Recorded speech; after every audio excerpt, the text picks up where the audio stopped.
proximité, les clés d'un développement économique durable. Alors, on vous remercie à tous d'être venus. On sait qu'actuellement, l'actualité dans les territoires et les régions est particulièrement chargée. Et avant d'entrer dans le vif du sujet, je vais juste vous donner quelques informations pratiques. Donc ce matin, après les discours d'ouverture, nous aurons une table ronde qui sera suivie d'un échange avec la salle. Et nous interromprons nos travaux à midi, où nous aurons un buffet, ici à l'hôtel de région. Les ateliers de l'après-midi démarreront à 14 h. Vous trouverez facilement les salles où ils ont lieu, où ils se déroulent, car elles sont fléchées. En cas de question ou de problème, n'hésitez pas à contacter les organisateurs. Ils portent tous un petit badge de couleur, donc vous les reconnaîtrez facilement. Enfin, avant d'entrer dans le vif du sujet, je vous demanderai d'éteindre vos téléphones portables si ce n'a pas été déjà fait. Donc à présent, nous allons entendre les organisateurs de ces rencontres. Pour la région PACA, M. Jean-Louis Clément, conseiller régional Provence-Alpes-Côte d'Azur. Et pour Alatras, M. Antoine Fatiga, président de l'association et conseiller régional Rhône-Alpes. Ils vont nous prononcer un petit mot d'accueil et nous resituer les enjeux de ces rencontres. Monsieur Clément, c'est à vous. Mesdames et messieurs, bonjour. C'est avec un grand plaisir que je me retrouve aujourd'hui dans cet hémicycle pour introduire ces 2 jours de travaux à l'occasion des 14e rencontres nationales de la saisonnalité et de la pluriactivité. Je salue donc la présence de tous ceux qui, acteurs du territoire, ont bien voulu faire le déplacement jusqu'ici pour échanger et débattre avec nous des enjeux sociaux, économiques et territoriaux qui structurent le débat sur la saisonnalité et la pluriactivité. La région Provence-Alpes-Côte d'Azur a tout de suite répondu présente lorsque notre collègue président Antoine Fatiga de l'Association des lieux d'accueil des travailleurs saisonniers à la Trace nous a sollicité pour organiser ces rencontres à Marseille. Dans notre région, près de 160 000 emplois liés au tourisme d'hiver ou d'été concernent des saisonniers. Dans le secteur agricole, la main-d'œuvre occasionnelle importante en Provence-Alpes-Côte d'Azur, notamment dans les Bouches-du-Rhône et le Vaucluse, représente 61 500 salariés. Dans les territoires de montagne, la saisonnalité de l'activité structure les modes d'organisation économique et sociale des personnes. Dans les territoires plus proches du littoral, ces emplois sont encore plus précaires, mais tout autant indispensables à la bonne marche de l'économie touristique, même si au cœur de régions densément peuplées, ils ne sautent pas aux yeux comme ceux de la montagne. Dans les territoires agricoles, enfin, ces emplois sont parfois encore plus courts, diffus sur de plus larges périmètres, mais tout autant porteurs des mêmes problématiques sociales et économiques. Les enjeux liés aux problématiques posées par l'impact de la saisonnalité et de la pluriactivité dans les champs de l'emploi, de l'économie, de l'aménagement du territoire, de la santé et du logement notamment, ont conduit les élus régionaux à adopter le 8 février 2010 une délibération relative à la mise en œuvre du plan d'accompagnement des saisonniers du tourisme. Nous y reviendrons.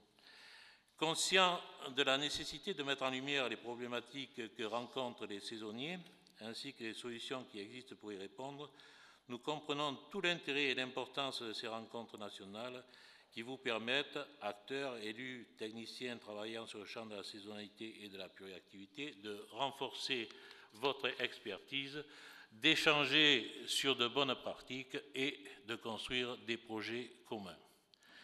Ces rencontres s'inscrivent en continuité de 13 autres, notamment celle qui s'est déroulée à Bordeaux et Biscarrosse en partenariat avec la région Aquitaine les 27 et 28 septembre 2012, sur le thème de la territorialisation des politiques publiques lorsqu'elles doivent prendre en considération les effets de la saisonnalité et de la pluriactivité à l'échelle des territoires de projet. La problématique choisie cette année, concertation et proximité, les clés d'un développement économique et social durable, s'inscrit dans un contexte de réflexion plurielle. Il s'agit en premier lieu de mettre en lumière les impacts des futurs cadres des politiques contractuelles, notamment à l'échelle européenne, qui voit se définir les 7 prochaines années des nouvelles priorités en matière d'accompagnement des acteurs de l'emploi et de la formation, mais aussi d'accompagnement des territoires qui portent sur la durabilité et l'innovation des économies locales. Il s'agit en second lieu de mettre l'accent sur le dialogue social.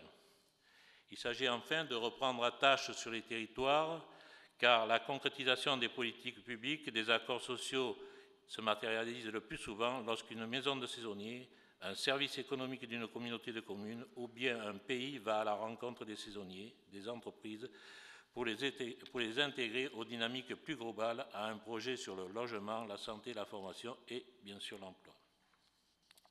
La région Provence-Alpes-Côte d'Azur s'est depuis quelques années saisie de ces problématiques et a engagé une réflexion qui a permis en février 2010 l'adoption d'une délibération relative au plan d'accompagnement des saisonniers du tourisme, complétant sa sphère d'intervention qui s'appuyait jusque-là essentiellement sur la Convention interrégionale du Massif des Alpes dans la mesure 5, saisonnalité et services à la population, ne couvrait pas tous les aspects d'une intervention publique efficace, tout en excluant l'appréhension de la problématique pour les saisonniers hors du massif. Cette délibération a permis de structurer les politiques régionales en direction des saisonniers et des acteurs de la pluriactivité. Elle vise à mettre en cohérence et à renforcer les actions de la région qui contribuent à agir pour diminuer les effets de la saisonnalité et aider les saisonniers à présenter des initiatives issues des politiques transversales de la région. Ce plan s'articule autour des axes suivants: prioriser davantage les politiques régionales en faveur du développement touristique et de la désaisonnalisation de la fréquentation, soutenir le dialogue social et professionnel en faveur des saisonniers et favoriser la concertation, mieux informer les saisonniers et les employeurs, sécuriser les parcours professionnels des saisonniers par une meilleure accessibilité au marché du travail et à la création d'emplois durables et de qualité, sécuriser les parcours professionnels des saisonniers grâce à la multiqualification, prendre davantage en compte la question de l'hébergement des saisonniers du tourisme, poursuivre l'aide à la création de logements saisonniers en montagne, soutenir les actions visant à résoudre les difficultés de mobilité des saisonniers, soutenir la prévention et agir pour la santé des saisonniers.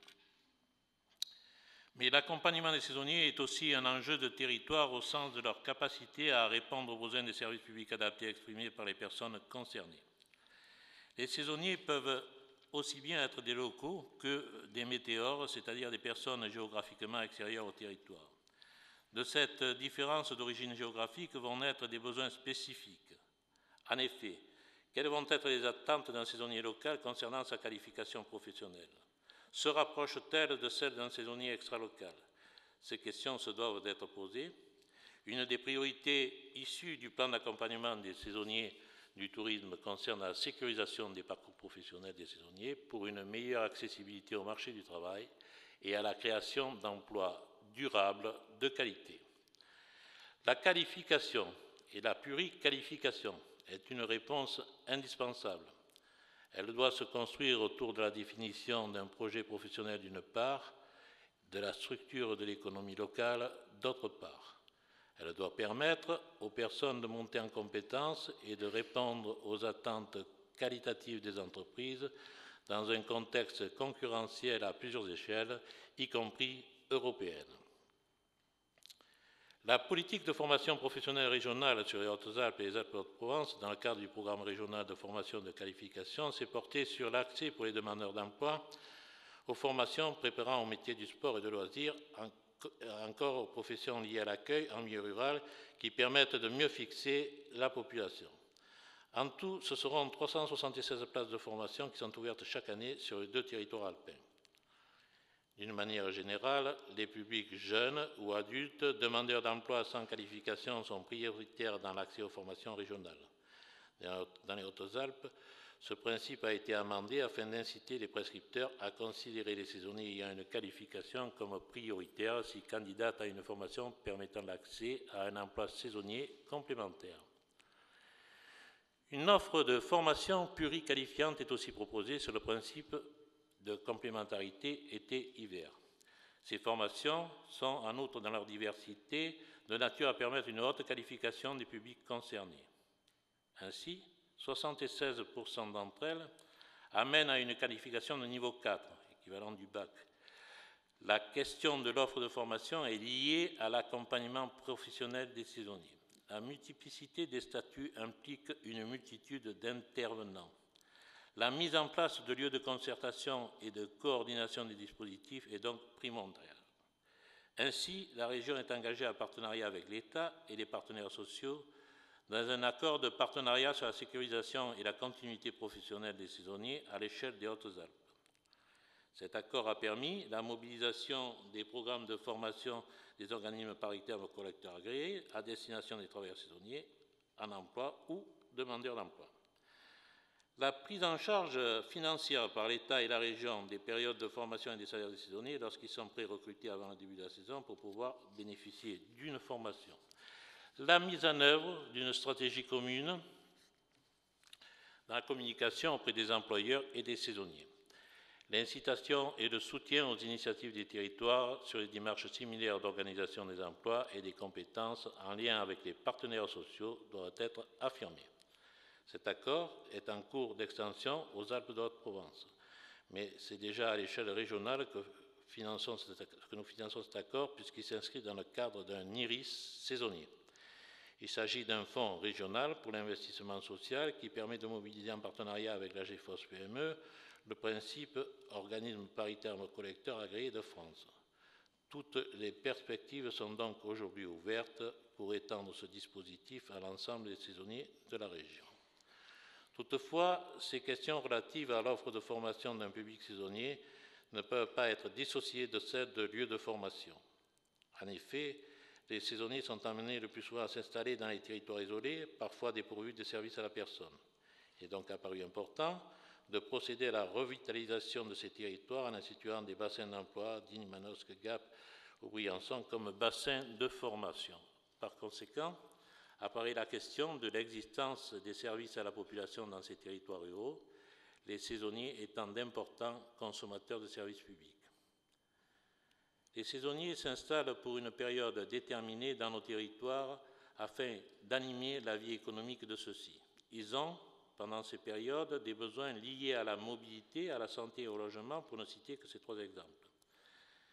La question du logement est une préoccupation essentielle du saisonnier. Son accès et sa qualité conditionnent la présence des travailleurs saisonniers qualifiés. Mais c'est aussi un enjeu de qualité de vie des personnes et de pérennité de leur inscription sur un territoire donné, qui plus est touristique, où la qualité d'accueil est primordiale. La mise en place de lieux physiques ou virtuels visant à permettre la confrontation de l'offre et de la demande de logement apparaît comme indispensable, ainsi que la réhabilitation ou la création de logements dédiés. La capacité des territoires à s'organiser est donc ici primordiale. Outre ces questions relatives au logement, doivent être citées les questions relatives à la santé des saisonniers. Celle-ci est en effet étroitement liée au bon exercice de la saison. Cependant, les saisonniers n'ont souvent ni le temps ni les moyens de se soigner. Les actions donc liées à la prévention dans les risques, alcool, drogue, mélanome, etc., doivent continuer à se développer. La prévention et l'information ne peuvent toutefois se limiter à ces événements phares de prévention de risques. Des lieux d'accueil sont donc indispensables pour permettre aux saisonniers de disposer en un même lieu de toutes les informations dont il est susceptible d'avoir besoin. Chaque bassin d'activité, chaque lieu d'accueil des saisonniers doit aujourd'hui se saisir de ces enjeux de service public et offrir, à travers les réseaux de services publics, un service global et de qualité aux saisonniers. Pour cela, la région se doit d'inciter par ses politiques les territoires à réaliser de telles infrastructures.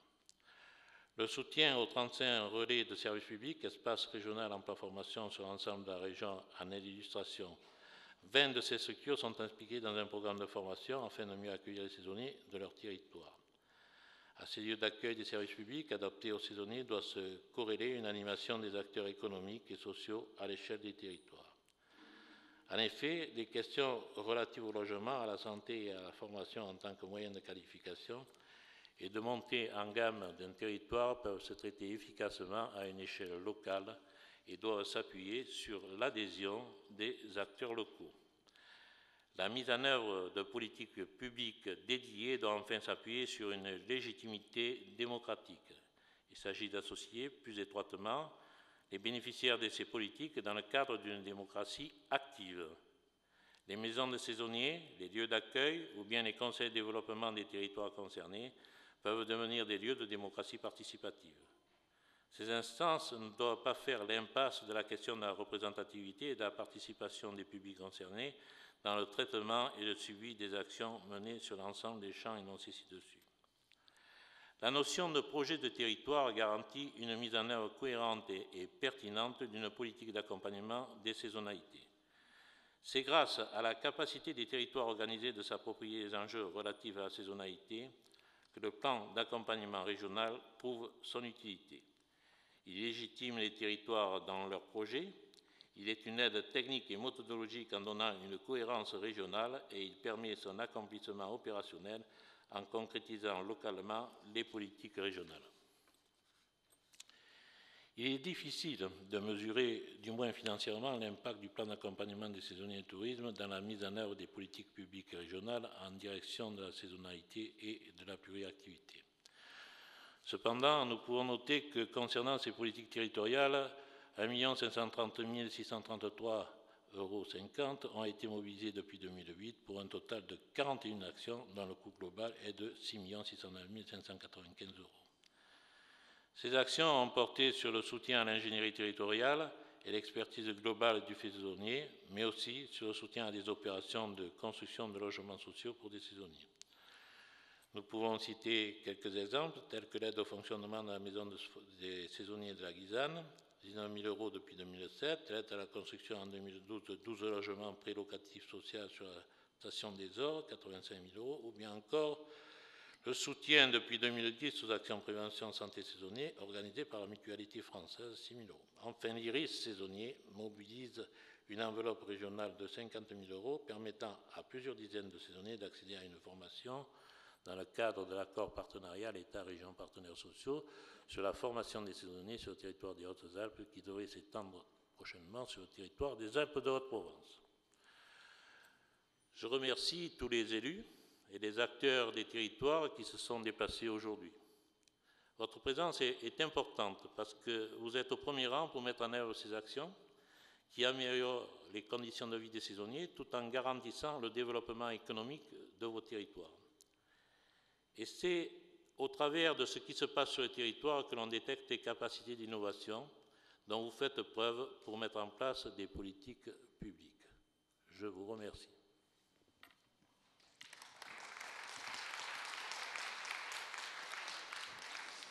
Merci Monsieur Clément. Je donne à présent la parole à Monsieur Fatiga, donc président de À la Trace.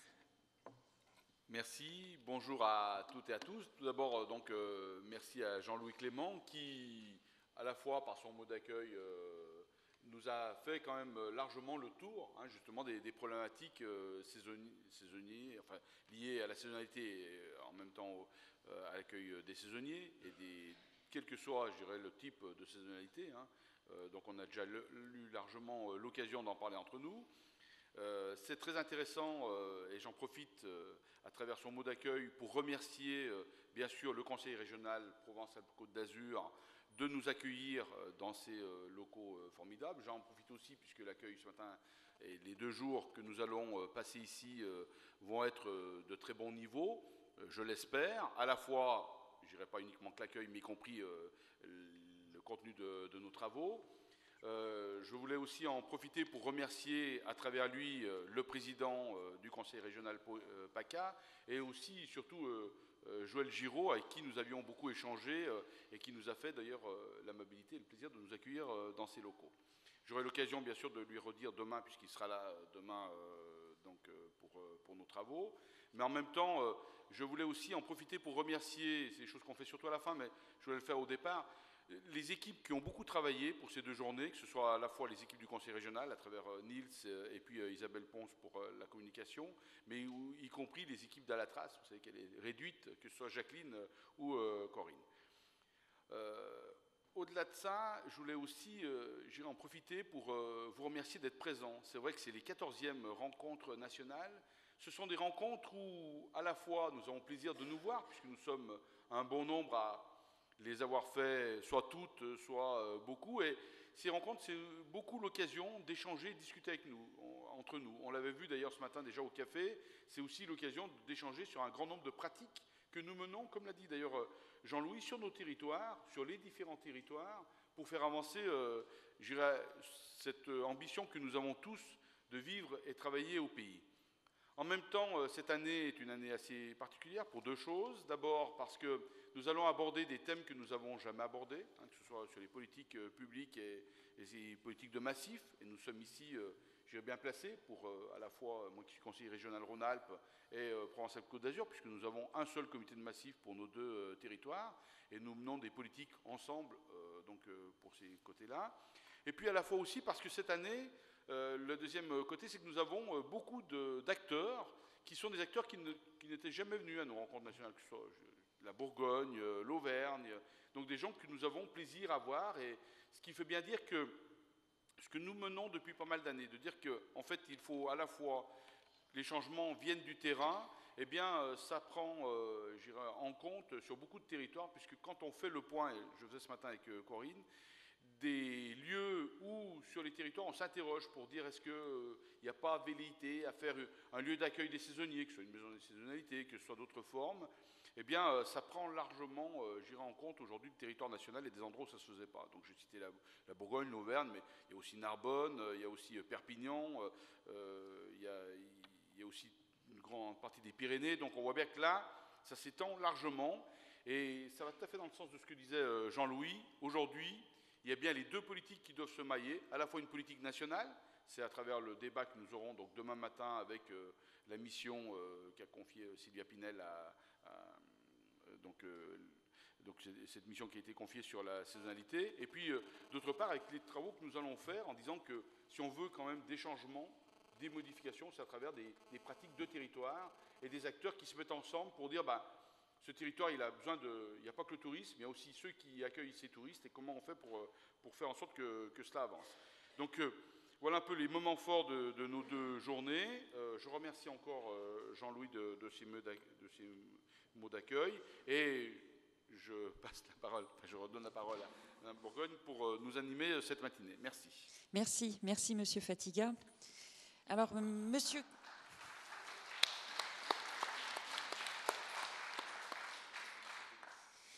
Clément a évoqué tout à l'heure la nécessité d'une réflexion plurielle. Je crois que c'est ce que nous allons faire au cours de ces 2 jours, et en particulier ce matin avec la première table ronde organisée, donc sur les politiques contractuelles et la décentralisation à l'horizon 2014. Il est 10h05, nous sommes dans les délais. Donc l'idée est de demander aux intervenants d'être assez concis pour garder un temps d'échange important et de concertation avec la salle. Donc je vous présente les intervenants à cette table ronde. Madame Marie-Clotilde Bourdette, qui est responsable de la Maison du Travail saisonnier, de la Maison des Travailleurs saisonniers du Cap d'Agde. Monsieur Jean-Marie Chapelat, qui n'est pas encore arrivé, mais qui ne... Monsieur Chapelat est là ? Oui, il arrive. Ah, bonjour monsieur. Il s'est remarqué. Très bien, installez-vous. Vous avez votre place qui a été réservée.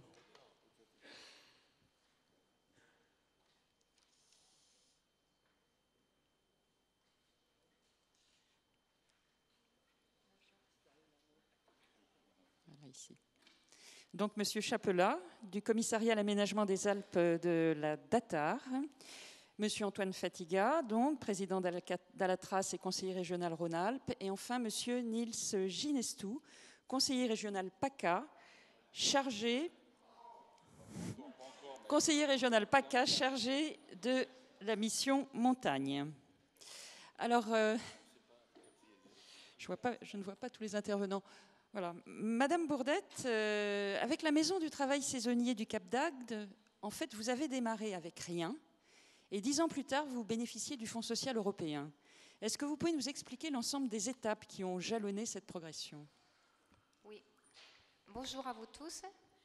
C'est toujours très agréable de se joindre à un forum comme ça, enfin un quorum comme celui-là, surtout que le Cap d'Agde, depuis quelques années, c'est lié aux travaux qui ont été faits dans les montagnes, puisque c'est vrai que dans les montagnes, la saisonnalité est travaillée depuis beaucoup plus longtemps que sur les littoraux. Et ça fait quelques années qu'on est avec l'ensemble des montagnes pour travailler sur la question de la saisonnalité. Donc c'est vraiment très agréable de tous les ans de travailler ensemble, et tout le long de l'année d'ailleurs, ceci dit. Donc la Maison du Travail saisonnier du Cap d'Agde, pour faire vite, elle a été créée en 2003 sous la demande de la Conférence régionale du travail en Languedoc-Roussillon. Donc elle est issue d'une idée qui a été créée par le dialogue social. Ce sont les partenaires sociaux au sein de la conférence régionale du travail de la région Languedoc-Roussillon, qui ont voulu s'occuper de la question de la saisonnalité en région Languedoc-Roussillon. Donc, partant de là, il a fallu trouver un territoire qui veuille bien nous accueillir. Et à l'époque, c'était la communauté d'agglo Hérault-Méditerranée qui a bien voulu accueillir l'expérimentation de la mise en place d'une maison du travail saisonnier. Pourquoi travail saisonnier? Parce que ce sont les partenaires sociaux qui étaient présents et qui ont monté cette maison du travail saisonnier. Donc à la date d'aujourd'hui, elle a pris ses 10 ans. Elle fonctionne toujours encore à l'heure actuelle avec les partenaires sociaux. Les partenaires sociaux sont tout le temps présents dans les comités de pilotage, dans les permanences du mois de mai jusqu'à fin septembre. Ils sont dans les permanences tous les jours au sein de la maison du travail saisonnier, au service des demandeurs d'emploi qui deviennent des salariés saisonniers et au service des entreprises qui embauchent des demandeurs d'emploi qui sont travailleurs saisonniers. Donc c'est une particularité, je ne sais pas s'il y en a beaucoup en France, parce qu'on est tous plus ou moins organisés différemment. Mais les partenaires sociaux tiennent à dire qu'effectivement, ils sont là depuis 10 ans, et depuis 10 ans, ils sont avec nous sur la totalité des travaux qu'on peut mener au sein de la Maison du travail saisonnier. Depuis 4 ans maintenant, la conférence régionale du travail nous a mandaté, la MTS du Cap d'Agde, pour faire de l'essaimage de la méthode sur le Languedoc-Roussillon.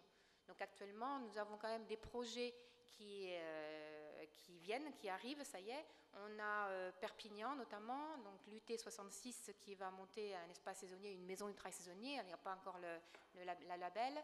Il y a aussi un PUI qui a été fait sur Narbonne-Béziers, et je crois que la personne est là dans la salle, qui est toute neuve, c'est une maison du travail saisonnier qui vient juste d'être créée, la personne vient d'être recrutée. Et il y en a quelques-unes qui vont être essaimées sur le Languedoc-Roussillon, sur le Gard aussi. Il y a le Conseil général qui a l'intention de monter une maison départementale des saisonniers sur le département du Gard. C'est pareil, c'est en projet, en gestation, etc. Et nous travaillons avec tout le monde justement pour aider à mettre en place avec une méthodologie, pour éviter les départements à perdre du temps sur les réflexions, etc. On les accompagne sur ces questions-là. D'accord.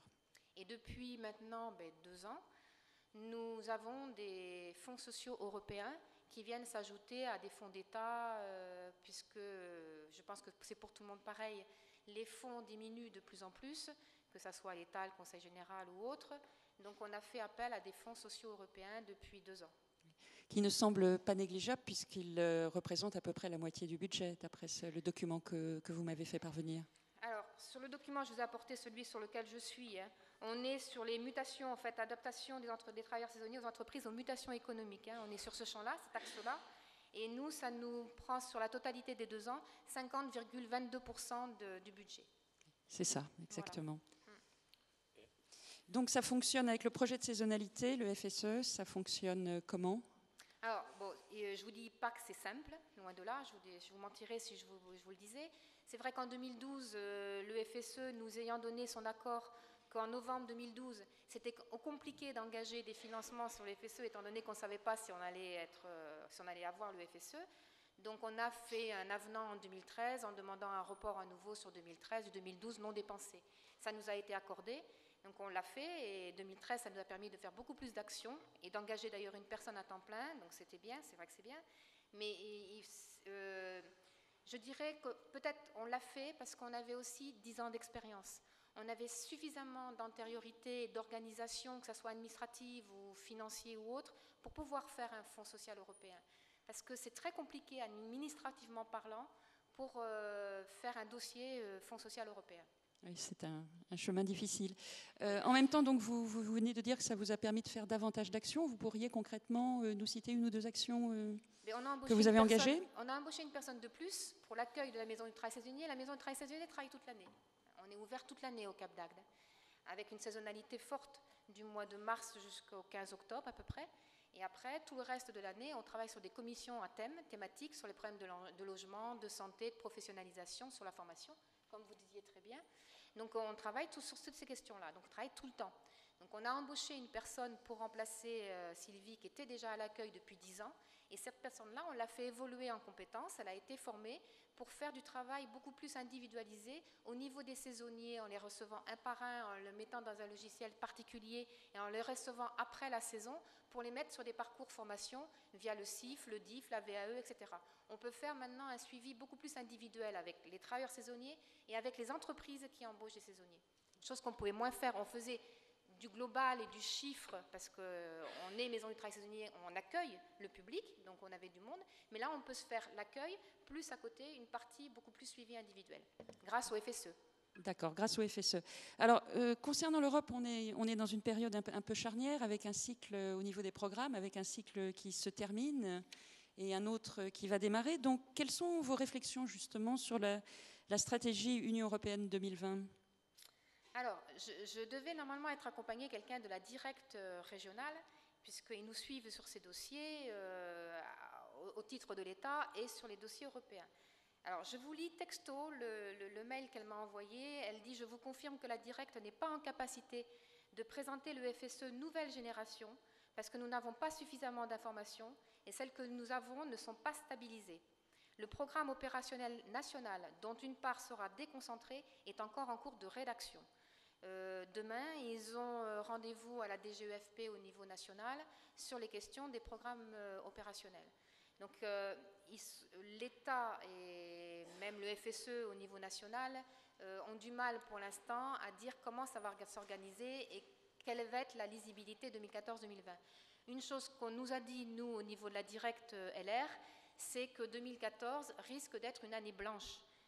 Ça n'empêche pas qu'il faille continuer à monter des dossiers européens quand même, sur la contrepartie des financements que nous avons déjà par l'État et autres, mais ça risque effectivement d'être une année blanche sur 2014. Quand vous dites une année blanche, c'est-à-dire une non-pérennisation des financements que vous avez obtenus. Donc, oui. Comment allez-vous vous en sortir ? Ah, ça, c'est la bonne question. Nous, ce qu'on va faire, c'est que, heureusement que la Maison du Travail Saisonnier n'est pas une association de la loi 1901, par exemple, qui fragilise la structure dans ces cas-là. On est adossé à une communauté d'agglo Euroméditerranée. Et j'ai la chance d'avoir un président et des élus qui me suivent à 100% sur ces questions-là, donc qui vont nous aider, si vous voulez, sur 2014, pour continuer les actions que l'on fait. Ça, c'est clair.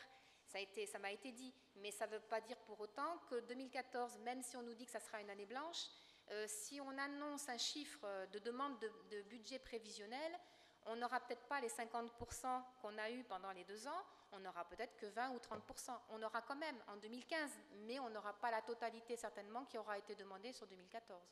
D'accord. Alors, autre réforme à l'horizon, l'acte 3 de la décentralisation. Comment vous la voyez et quel en sera l'impact sur la saisonnalité ? L'acte 3 de la décentralisation, personne ne sait encore vraiment comment ça va s'organiser. Bon, je pense qu'il y a des gens qui sont peut-être plus compétents que moi là-dessus.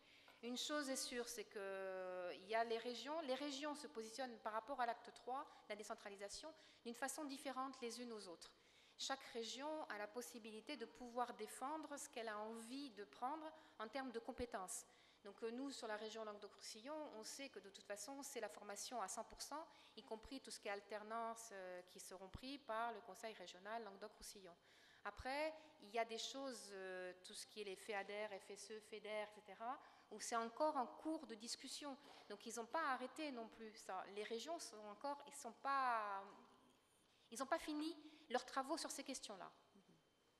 Et au moment où on est en cours de ces travaux, comment faire reconnaître la légitimité des maisons de saisonnalité ? C'est d'ailleurs une question que je pourrais poser à chacun d'entre vous. Comment les positionner, notamment face au Pôle emploi ? C'est 2 questions là. Oui. Alors, non, il me semble. La première question, c'est aujourd'hui. Comment faire reconnaître la saisonnalité ? C'est la légitimité. d'aujourd'hui. Je trouve qu'à un moment donné, nous, on a travaillé avec Antoine Fatiga et toute une équipe sur la mise en place d'un label.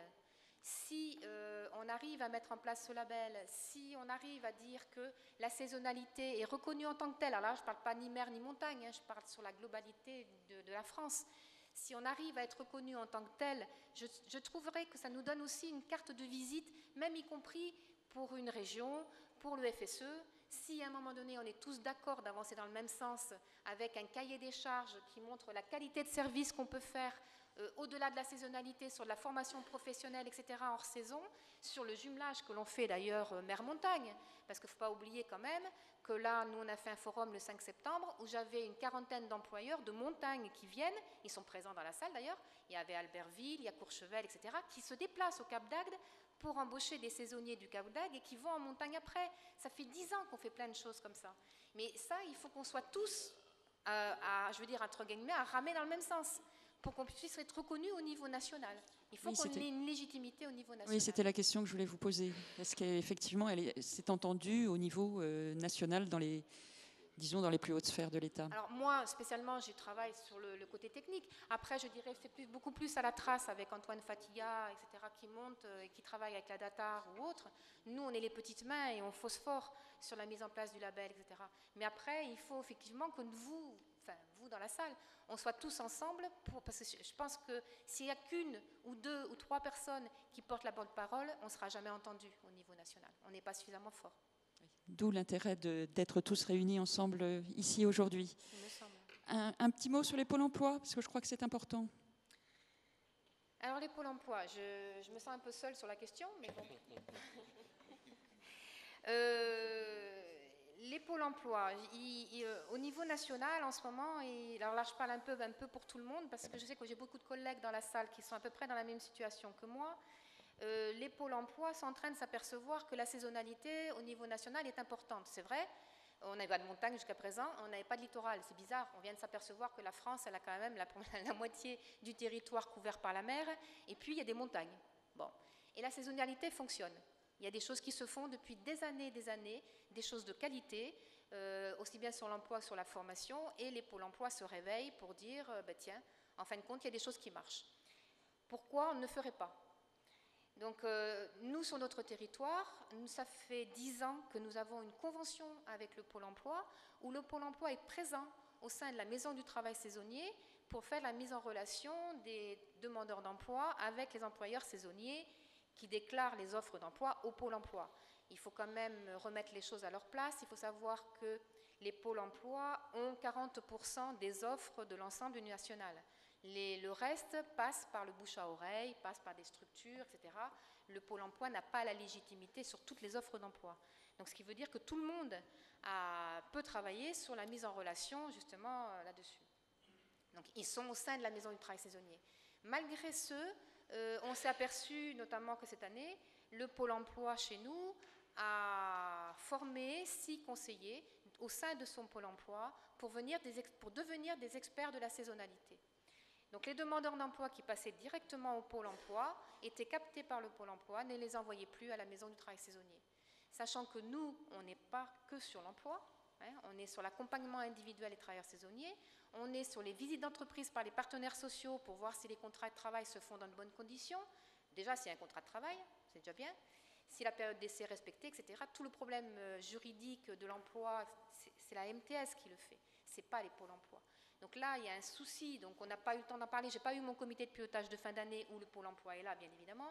On n'a pas eu le temps de faire un état, mais je m'aperçois qu'au niveau national, ce n'est pas que le Languedoc-Roussillon, c'est au-delà du Languedoc-Roussillon où les pôles emploi se posent des questions. Alors, est-ce que c'est au niveau national que la question a été posée? J'en sais rien. Ou est-ce que c'est au niveau régional? Je ne le sais pas encore. Mais de toute façon, les pôles emploi se positionnent largement sur la problématique de la saisonnalité. Ça, c'est clair. Donc, on se retrouve dans, en quelque sorte, des redondances. Est-ce qu'il y a une concertation possible, justement? Alors, nous, pour l'instant, moi, j'y vais très doucement, parce que les pôles emploi ont des instances régionales. Moi, je ne suis pas une instance régionale. Je suis une communauté d'agglos de 19 communes sur un petit territoire et je diminue, je suis Cap d'Agde. Donc, je n'ai pas cette prétention d'être au niveau régional.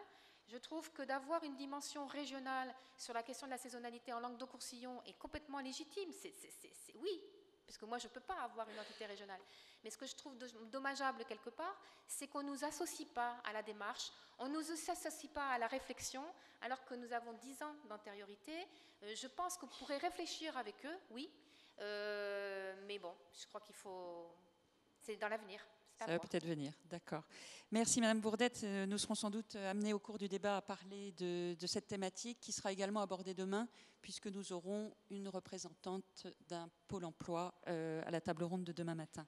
Merci Madame Bourdette.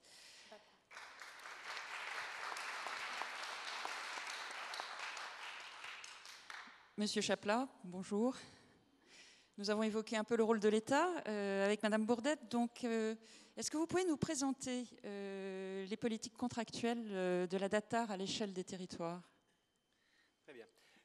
bonjour Monsieur le Président, Mesdames, Messieurs, et spécialement Robert de Caumont, député honoraire des Hautes-Alpes, qui est l'un des pères de la loi montagne, et c'est la raison pour laquelle nous sommes un petit peu là, puisque les politiques contractuelles sur nos zones de montagne ont été initiées par la loi montagne de 85, qui a également établi des comités de massifs, sorte de conseils économiques et sociaux territoriaux de massifs qui rassemblent en 3 collèges les élus territoriaux, les représentants socio-économiques du territoire et puis des personnes qualifiées et gestionnaires d'espaces naturels. Voilà, c'est ce lieu de concertation-là, instauré donc par la loi montagne, qui a permis de mettre en place les schémas interrégionaux de massifs qui définissent la stratégie générale que déroule non seulement l'État, mais encore les collectivités régionales qui sont partenaires de ces schémas interrégionaux dans l'élaboration et puis dans la mise en œuvre des politiques publiques sur les territoires et qui sont également approuvés par les collectivités départementales. En France, nous avons 5 comités de massifs en zone métropole, hein, c'est-à-dire le Massif central, les Pyrénées, les Vosges, le Jura, et puis le Massif des Alpes. Je m'appelle Jean-Marie Chaplat, je suis chargé de mission au commissariat de Massif des Alpes, et aujourd'hui je représente notre nouvelle commissaire qui s'appelle Nadine Mordan, qui a pris ses fonctions au début de l'été. Au moment où nous parlons ici, elle est à Bruxelles pour accompagner Philippe Guédu, qui est un des directeurs du Conseil régional de Provence-Alpes-Côte d'Azur, Conseil régional qui devient, avec l'acte 3 de la décentralisation, la nouvelle autorité de gestion des programmes européens. Je vais vous dire quelques mots des programmes écoulés.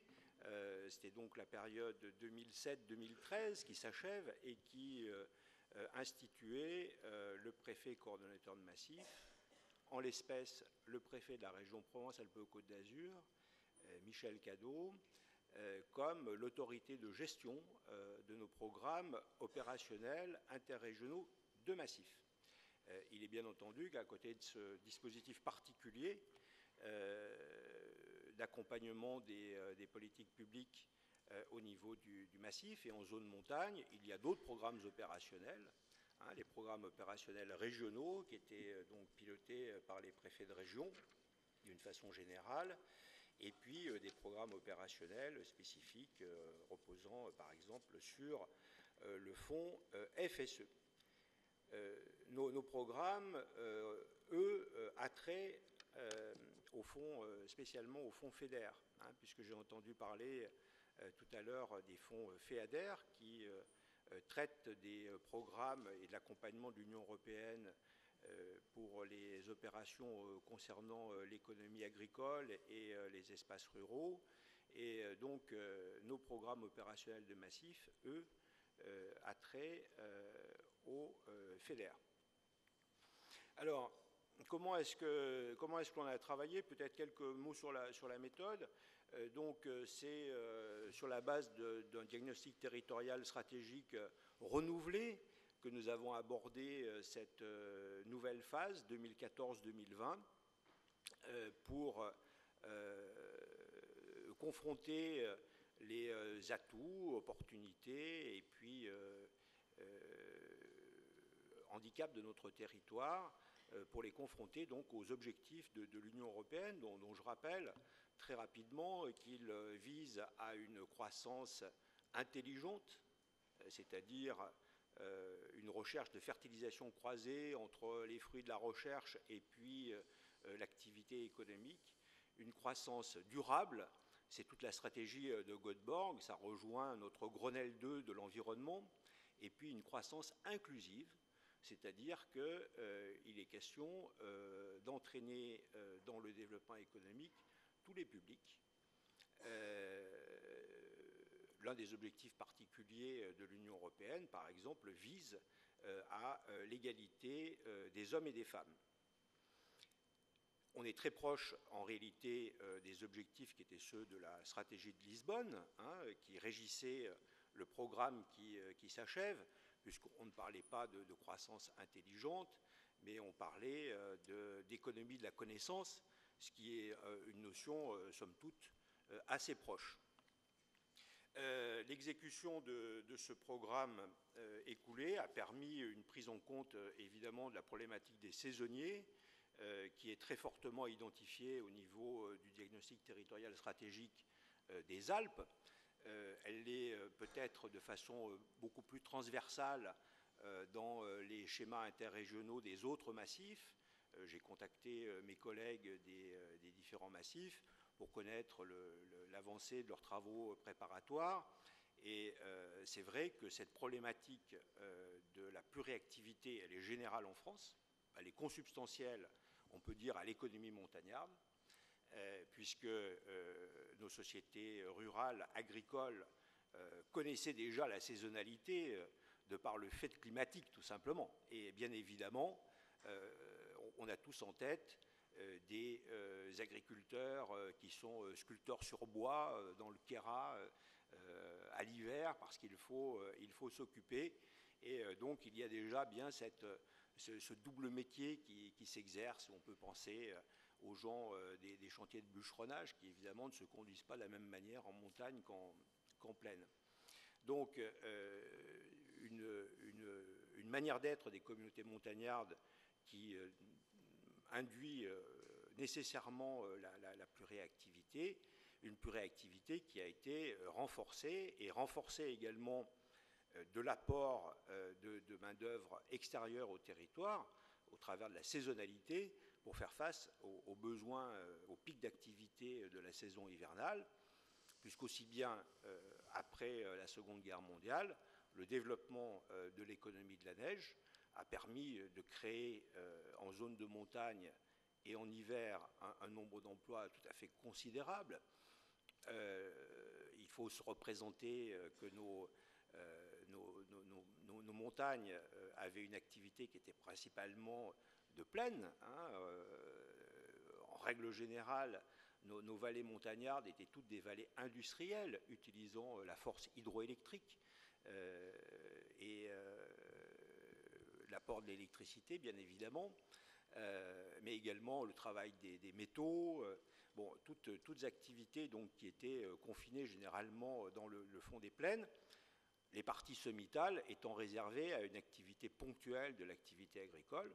C'est l'alpagisme, donc c'est l'estive, et avec l'apport de l'économie touristique, sur des sites vierges, dans certains cas d'altitude, c'était ce que recherchait comme établissement le plan neige, eh bien, il y a un apport d'activité extrêmement considérable qui devient lui-même un moteur pour les territoires. Et on va d'ailleurs chercher à développer des solidarités entre stations et vallées, puisque la richesse, la création de richesse, finalement, peut aussi descendre la vallée et mobiliser les personnels de vallée. Donc, une identification très très forte de cette problématique-là, une problématique qui était déjà identifiée dans la loi montagne, avec un chemin qui est fait au niveau de la concertation sociale qui permet maintenant d'aboutir à des statuts de contrats d'intermittents à durée indéterminée dans certaines branches professionnelles. C'est dire le chemin très considérable qui a été parcouru. Et justement, nos politiques. Oui, justement, concrètement, est-ce que vous avez quelques exemples précis de ce qui a pu être mené à bien dans ce programme? Oui, tout à fait.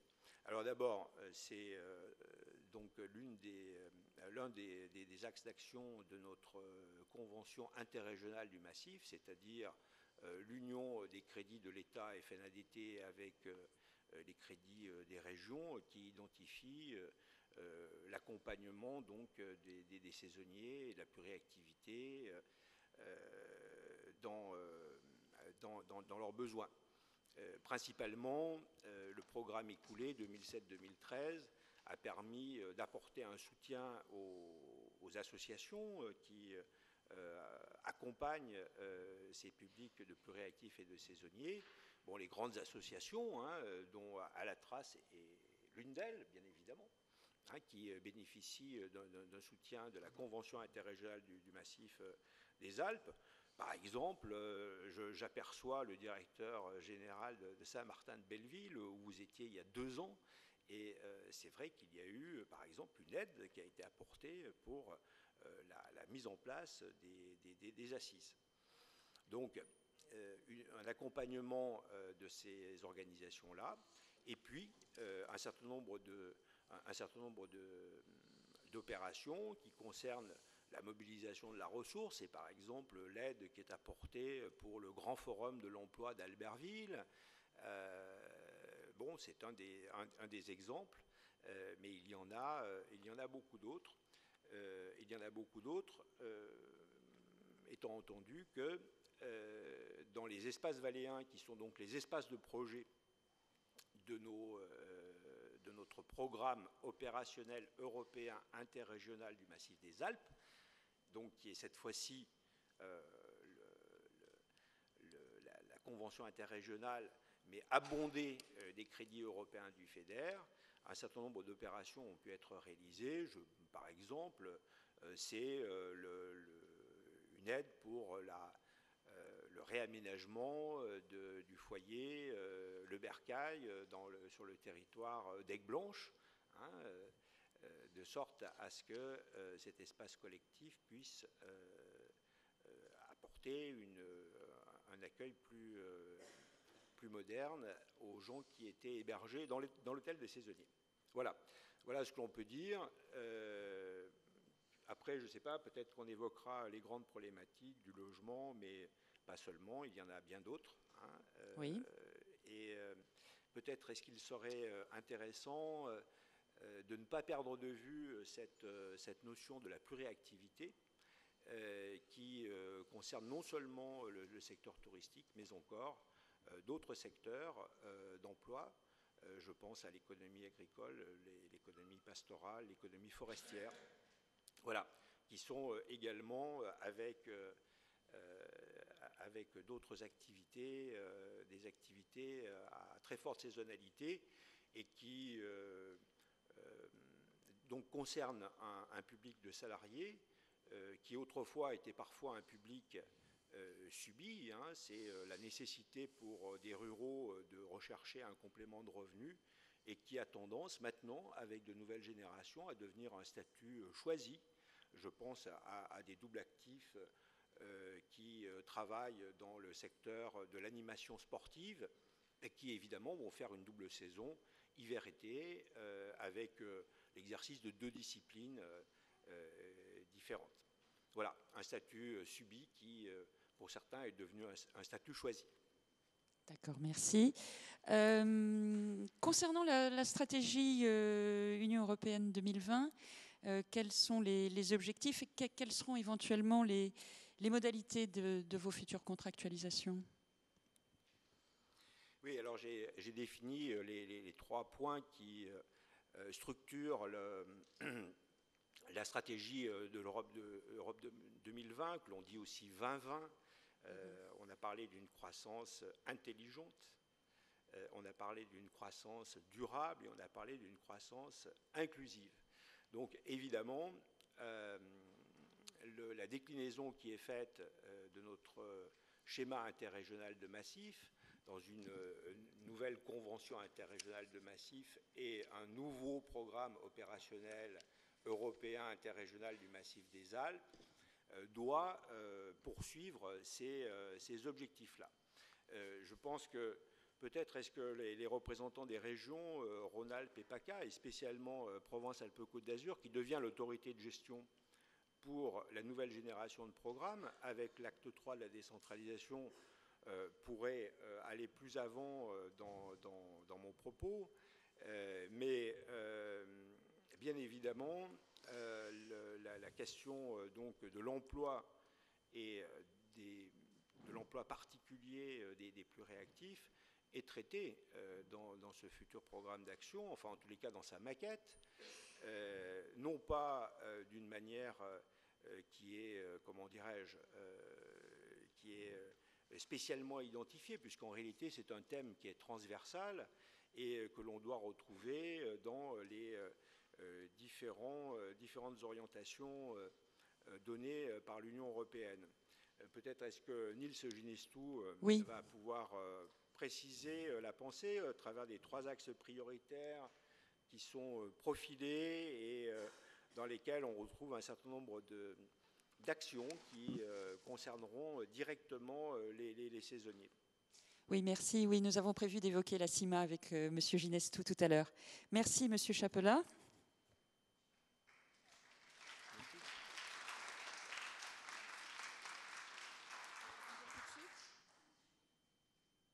Donc, on va inverser l'ordre des présentations prévues pour la fin de cette table ronde, puisque M.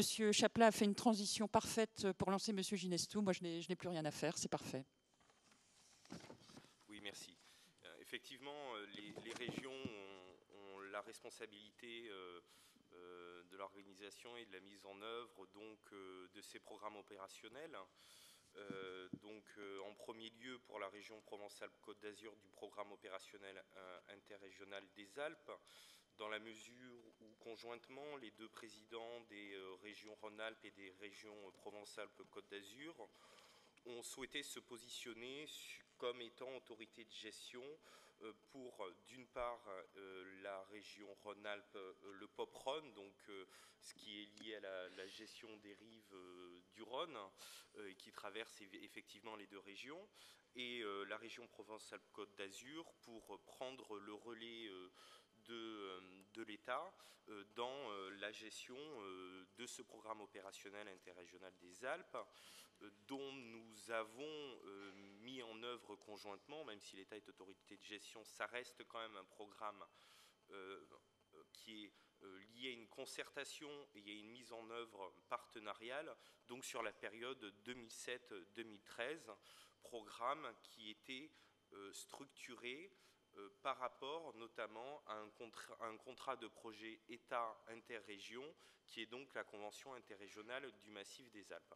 Alors, oui, pour cette génération de programmes FEDER, parce qu'il s'agit bien de la mise en œuvre d'un fonds européen de développement régional, avec tout ce que ça comporte, notamment par opposition ou par complémentarité, si on se réfère à la stratégie 2020, avec le Fonds social européen, avec le fonds FEADER, qui est une composante aussi au niveau agricole. Donc, il ne s'agit pas de se tromper sur quel type de mesures nous allons pouvoir intervenir. Donc, en termes de calendrier, aujourd'hui, il y a une réunion extrêmement importante à Bruxelles, puisque les représentants des régions et de l'État, de la DATAR, sont devant des membres de la Commission pour leur présenter une première version de ce programme opérationnel interrégional des Alpes, en compagnie, bien sûr, des autres régions, autorités de gestion et des autres partenaires pour les autres POIA sur les différents massifs qui composent les massifs des Alpes. Les massifs, pardon, il n'y a pas que les Alpes comme massifs, mais les massifs français. Effectivement, Jean-Marie a rappelé que la stratégie européenne s'appuyer sur les notions de croissance intelligente, durable et inclusive, et spécifiquement sur la notion de spécialisation intelligente, qui vise à ce que les régions, parce que ce sont les régions qui sont citées, priorisent des investissements là où elles savent faire, là où elles sont fortes, là où il y a une vraie valeur ajoutée. Et ça, c'est une notion extrêmement importante pour comprendre aussi qu'est-ce que, dans le cadre de ces programmes européens, les régions et les acteurs associés, concertés, y compris les territoires, vont décider de mobiliser ces financements. Alors bon, pour passer rapidement sur la question du choix d'un certain nombre de thématiques, c'est-à-dire que nous avions la possibilité de nous appuyer sur 11 objectifs thématiques proposés par la Commission européenne, Comme, alors j'en prends au hasard, renforcer la compétitivité des petites et moyennes entreprises, promouvoir l'emploi et soutenir la mobilité de la main-d'œuvre, renforcer les capacités institutionnelles et l'efficacité de l'administration publique. Bref, il y a 11 objectifs thématiques, avec l'obligation, par rapport à ces 11 objectifs thématiques, d'en choisir au moins 4, dans la mesure où 80% de l'ensemble des financements que nous pourrions avoir doivent être concentrés. C'est la notion de concentration thématique qui résulte de la notion de spécialisation intelligente sur les 4 premiers objectifs thématiques, dont 20% des financements uniquement sur l'objectif 4, qui est promouvoir l'adaptation au changement climatique ainsi que la prévention de la gestion des risques. Donc vous voyez aussi la stratégie de l'Europe qui est de dire ok, vous avez 11 objectifs thématiques, mais attention, si vous voulez avoir des financements, grosso modo, il faut que vous insistiez sur l'adaptation au changement climatique, l'économie à faible émission de CO2 dans tous les secteurs, la compétitivité des PME, l'accès aux technologies de l'information et de la communication. Jean-Marie le rappelait, on se réfère donc aux objectifs de Lisbonne et de Côte-Bord, à la fois sur la compétitivité économique et bien sûr sur le développement durable comme source de croissance économique. D'accord. Alors nous avons effectivement fait un travail de concertation, je le répète, pour permettre de retenir et donc de proposer aujourd'hui à la Commission européenne des orientations à travers 3 axes prioritaires. Le premier axe prioritaire que nous proposons, c'est renforcer l'attractivité et l'innovation dans le massif des Alpes pour encourager l'innovation sur le territoire de montagne et favoriser l'attractivité du massif par le développement des usages numériques. C'est extrêmement important, j'y reviendrai par ailleurs. Le deuxième axe prioritaire, c'est accompagner le massif vers un développement soutenable de ses activités, qui est soutenir l'effort de sobriété énergétique des équipements publics, valoriser les ressources énergétiques du massif, là aussi j'y reviendrai, et encourager la multimodalité et les pratiques de mobilité douce. Là aussi, il y a peut-être des choses intéressantes, vous voyez où je veux en venir. Enfin, l'axe prioritaire 3, qui est la gestion des risques, valorisation des ressources et préservation des continuités écologiques. Donc voilà, je passerai sur le détail, c'est un petit peu moins important pour nos travaux. Donc vous comprenez la logique de ce futur programme opérationnel. Il diffère quand même malgré tout de ce qui existait actuellement, dans la mesure où le POIA permettait de soutenir l'ensemble des investissements qui visent à diversifier et à structurer les équipements touristiques dans les espaces valléens. En 2007-2014, d'ailleurs, en partenariat avec la DATAR, nous avons défini cette notion d'espace valléen et nous avons réussi à faire en sorte que l'ensemble des crédits européens puissent être alloués non pas à des thématiques, à des équipements, mais à des territoires en entier à travers la notion d'earmarking, voilà, marqué à l'oreille, parce que c'est en référence justement aux objectifs de Lisbonne et de Göteborg. Donc c'est un programme qui est complètement différent. On a aujourd'hui des pistes pour pouvoir travailler sur la question de la saisonnalité et de la pluriactivité, notamment dans l'axe 1. Nous avons souhaité proposer un investissement prioritaire qui est le renforcement des applications technologies de l'information et de la communication dans les domaines de l'administration en ligne, de l'apprentissage en ligne, de l'intégration par les technologies de l'information, de la culture et de la santé en ligne. Donc effectivement, on est sur des applications numériques, mais qu'est-ce que ça veut dire de manière pratique? De manière pratique, ça doit permettre d'agir sur la qualité de service pour le développement de nouvelles formes de pratiques et de perfectionnement d'usages existants.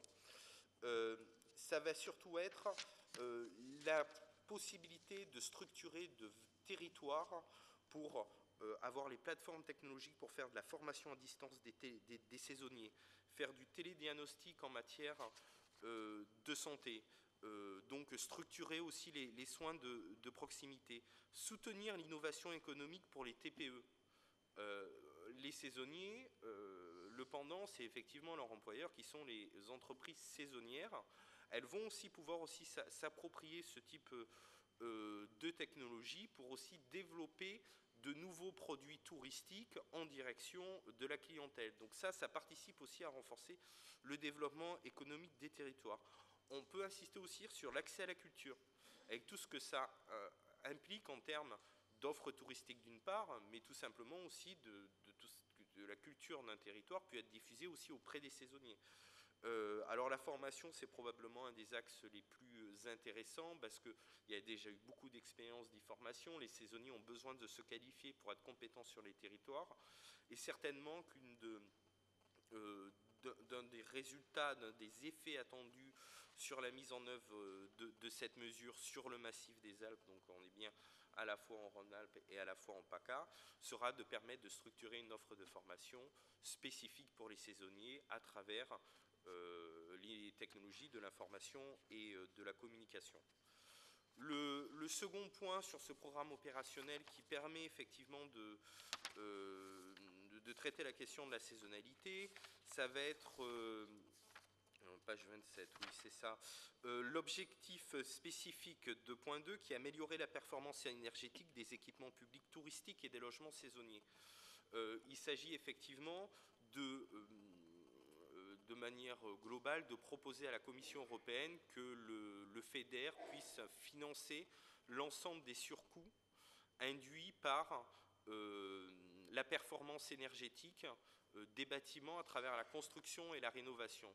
C'est-à-dire quand il y a un projet de construction d'une structure de logement des saisonniers, évidemment que ça soit une structure sociale qui bénéficie aussi du complément par les employeurs du déficit d'exploitation de la structure, bref, de vrais logements saisonniers, le FEDER pourrait prendre en charge jusqu'à 80% du coût lié à son efficacité énergétique. Qu'est-ce que ça veut dire? Ça veut dire qu'effectivement, d'un point de vue financier, on ne va pas aider à la construction du logement. Par contre, ça va être un investissement en termes de fonctionnement à long terme du logement, parce qu'il va être économe en énergie, et ça, cette valeur ajoutée ne coûtera rien. Voilà, grosso modo, ce que le programme opérationnel pourrait, s'il est validé évidemment par la Commission européenne, si les allers-retours permettent de fixer justement ces orientations que nous souhaitons proposer, nous aurons ce type d'axe d'intervention. Vous voyez malgré tout que malgré la valeur ajoutée, toutes les questions qu'on vient d'évoquer, et M. Clément l'a rappelé et Antoine aussi, les enjeux des saisonniers, c'est pas que ça. Donc on ne pourra pas faire l'impasse avec Nadatar, avec les services de la région, avec l'ensemble des acteurs du territoire, notamment, moi je pense aux espaces valais en ce qui nous concerne, aux relais de services publics, aux maisons des saisonniers, de se poser la question de comment on va pouvoir continuer ce qu'on a fait à travers cette mesure 5 de l'actuelle convention interrégionale du massif des Alpes, qui a quand même permis de mobiliser, alors j'ai plus les chiffres, mais potentiellement on était sur une mobilisation de 4, 5, 6, 7, 8, 9 millions d'euros sur 7 ans, uniquement sur la question de la saisonnalité des services aux populations et des aides au TPE. Donc on ne pourra pas faire l'impasse, et je pense que nous ne ferons pas l'impasse. D'accord, merci. Juste une question, quel délai escomptez-vous pour ce programme opérationnel? Quand est-ce que vous estimez savoir que contiendra ce programme comme objectif et quand vous pourrez les mettre en œuvre? Alors en termes de délai, aujourd'hui il y a une première version qui est proposée à la Commission européenne. Ensuite il va y avoir on espère qu'elle sera acceptée en l'état. Oui. Vous nous montrez, Monsieur Chapelain? Première version. Nous espérons effectivement qu'elle soit acceptée, étant donné qu'elle a reçu l'accord déjà du comité de massif des Alpes, qui est vraiment l'instance décisionnaire et qui s'est réunie il y a une dizaine de jours pour valider aussi un certain nombre de ces propositions. Il y aura certainement des modifications, parce qu'il ne faut pas non plus être trop optimiste sur un document de cette nature. En octobre, on espère une validation au mois de janvier 2014 pour une mise en œuvre, certainement au début du second semestre, qui reste quand même des délais plutôt raisonnables. Alors je ne dis pas que pour les territoires, les délais ne sont toujours pas raisonnables parce que c'est long, mais voilà, on aura on espère une mise en œuvre opérationnelle d'ici moins d'1 an. D'autre part, il faut insister sur le fait que pour la première fois, les régions sont autorités de gestion de l'ensemble des programmes opérationnels. Donc nous avons aussi la nécessité de nous mettre en ordre de marche et de prendre donc le relais de l'État qui a accumulé une expérience extrêmement forte sur la gestion compliquée de ces fonds. Donc là aussi, il faudra que nous soyons attentifs à comment nous travaillons avec les territoires qui seront bien sûr les premiers concernés par rapport à la mobilisation de ces fonds. Merci. Monsieur Fatiga, vous complétez peut-être, pour commencer, pour la région Rhône-Alpes, les propos de Monsieur Ginestou? En fait, le complément va être vite fait, puisque Niels l'a dit, sur ces programmes-là, ce sont des programmes que nous conduisons de manière commune, et puis en complémentarité, entre Provence-Alpes-Côte d'Azur et Rhône-Alpes, puisque le comité de massif fait bien les deux territoires. Moi, je voudrais simplement insister sur quelques points.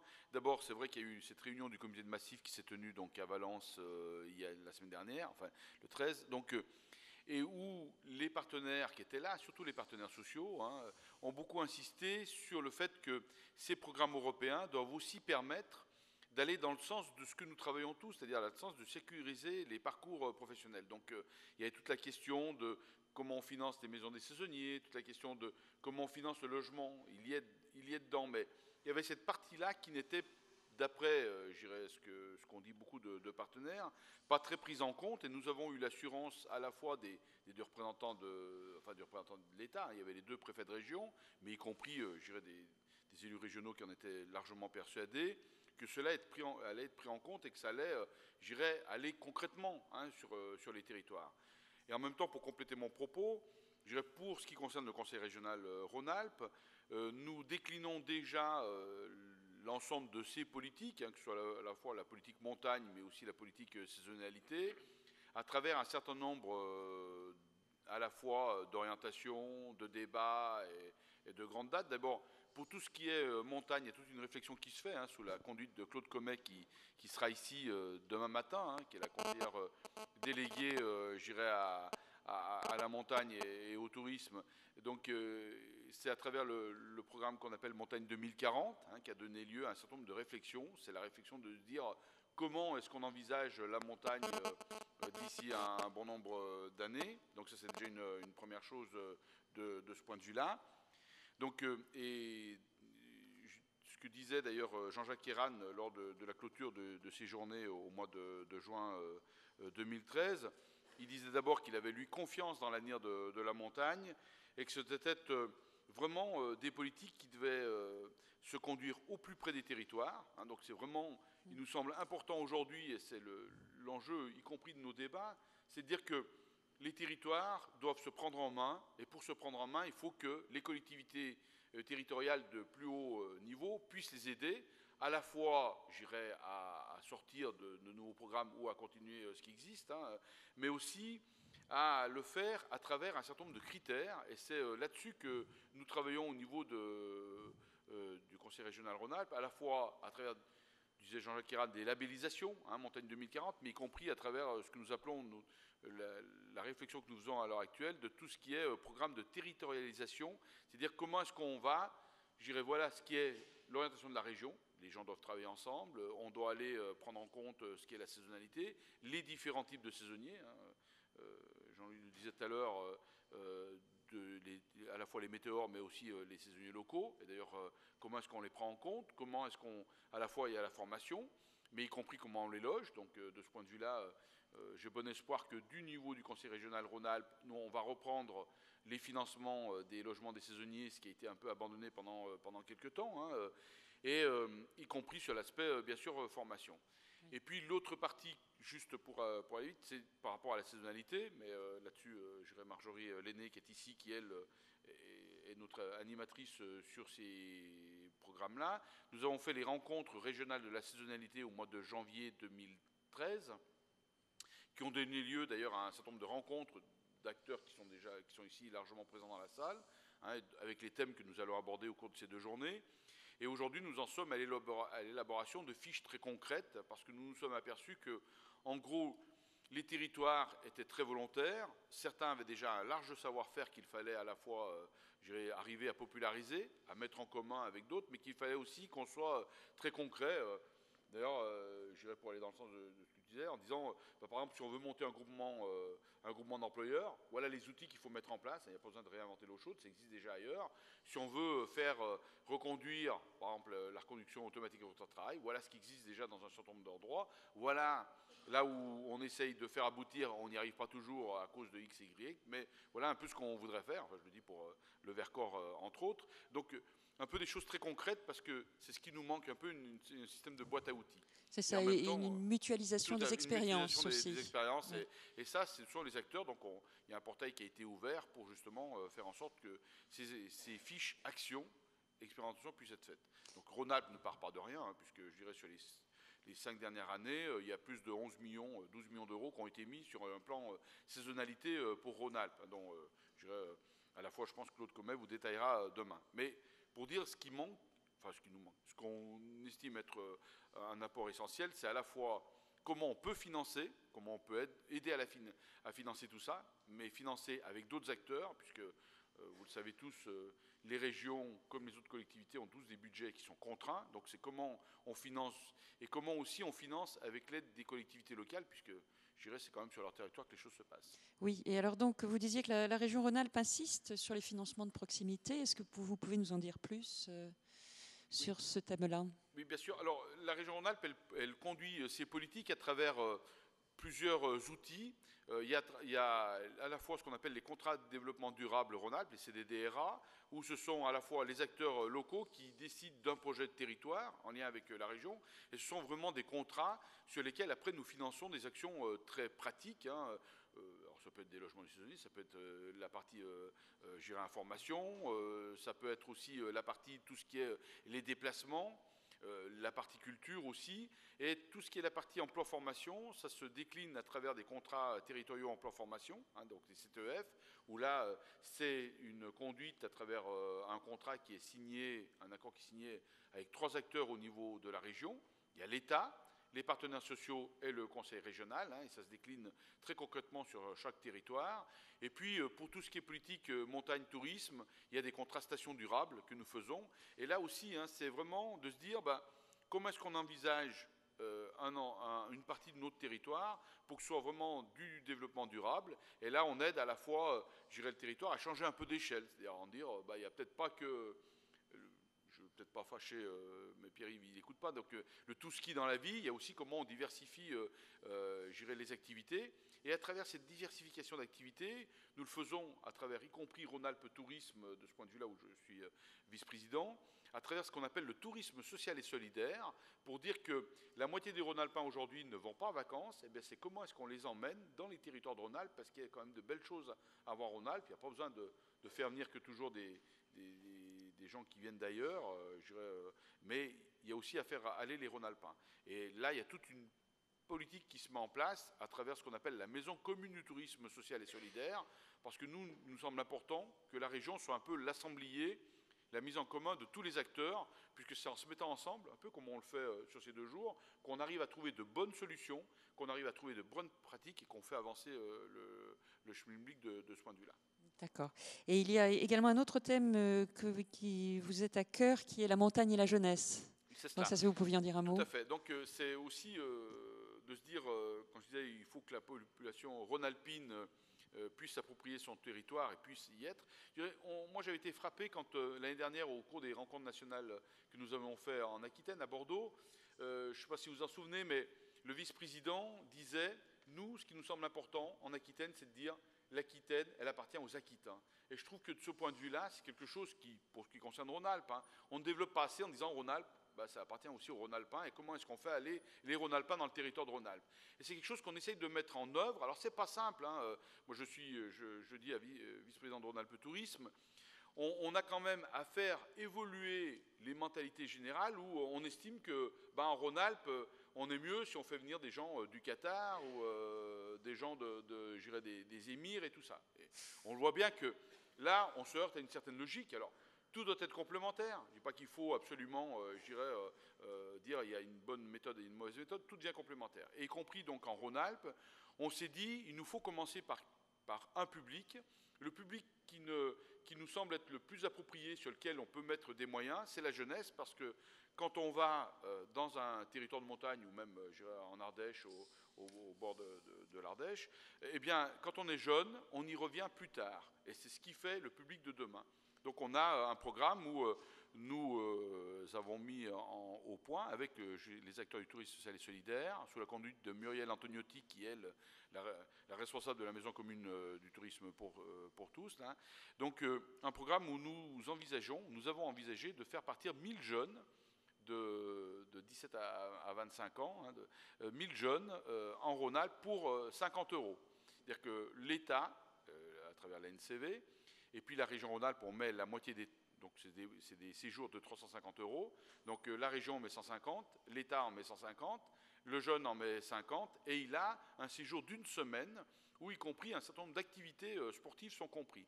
On a fait le bilan pas plus tard que mercredi. Donc nous ne sommes pas arrivés à l'objectif des 1000 pour l'instant, nous en sommes à 300. Mais dans ce que nous avons, eu comme retour de la part des jeunes, c'est ce qu'ils disaient. Ils disaient, moi j'ai découvert des choses que je n'avais pas. J'habite Rhône-Alpes. Eh bien, je suis allé au bord de l'Ardèche, je ne connaissais absolument pas. Je suis allé en montagne, je ne savais pas qu'on pouvait faire du VTT en montagne. Donc ces jeunes-là, eh bien, demain, vont revenir, donc faire des activités. Et c'est là aussi où on va, à travers le concept qui a été dit par Niels, de dire on peut aussi diversifier nos activités pour faire en sorte qu'en montagne, ils fassent à la fois bon vivre, mais bon travailler et bien sûr bon y rester dans le cadre de quand on est salarié. Merci, c'est un bon exemple de favoriser l'attractivité pour la montagne. Merci beaucoup, Monsieur Fatiga. Eh bien, nous allons pouvoir entamer le débat, c'est bien, on a du temps. Donc on remercie les intervenants de cette table ronde. Donc je vais me situer ici. Monsieur, alors pour chacun des intervenants dans la salle, soyez gentil de vous présenter. Merci beaucoup.